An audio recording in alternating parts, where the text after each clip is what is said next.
अरे अरे अरे आज तर नुसती धावपळ रे चला तर मग नमस्कार लाडकी पब्लिकनी लाडकी अंकू आज करणार होती वो कांदा लागण आणि मग काय आपली सुरुवातच आज उळे उपटापासून व्हायला होती वो माणसं येवाना अगोदर आपण मस्त पटापट उळे उपटे घेता भो त्यानंतर आपण मस्त वावरातच जेवण करी घेतो कारण टाइमच नाही होता मग काय आपला माणसं बी लागत आणि फायनली सुरू घेण्या भो आपली कांदा लागण माणसंच नाही काही भो कांदा लावायला सुरुवात आणि मग काय मी बी किती ना पावडी त्यास ना मागे लगे 12 देवाले भो हे पा आपलं पाणी जबरदस्त शेकानी आणि पिलोर खोलीन डायरेक्ट पाणी वावरात ना भो आता काय आपलं कांदा लागण बी चालू होती आणि 12 देवानं काम बी चालू होतं तुम्हाला काय वाटत मला एकच काम रास का नाही ना भो त्यासले उळे बी देवाला जाऊ 12 बी देवाला येऊ इकडे तर पावडी डालकीशिवाय पर्यायच नाही राहत भो डायरेक्ट कामच नाही आणि एवढा काम तर मोदीले बी राहत नसतील भो जेवढा काम माले राहत 12 देऊ लगे उळे बिवाई तुम ना अंकुशिवाय कुठे काम होतच का भो उळे देवाला जाऊ तर इकडे भराय जाय इकडे भरू तर उळे सरी जाय काय करतं बी डोकं लाय ना भो मग डायरेक्ट गाडीवर उळे पोसाडायला लाग घेऊ काय आणि कांदा लागांना काम कसं रास भो आहे तर फक्त एक शेतकरीलेच माहीत रास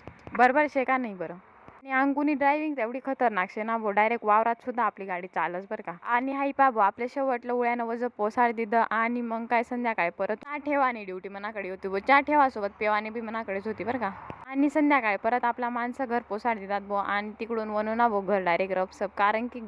आज एकदम बेकार दमी जायला होतो पण फायनली आपण आता जाई रे घर मग पटापट कमेंट करा लाईक करा आणि यूट्यूब चॅनलला बी सबस्क्राईब करा थँक्यू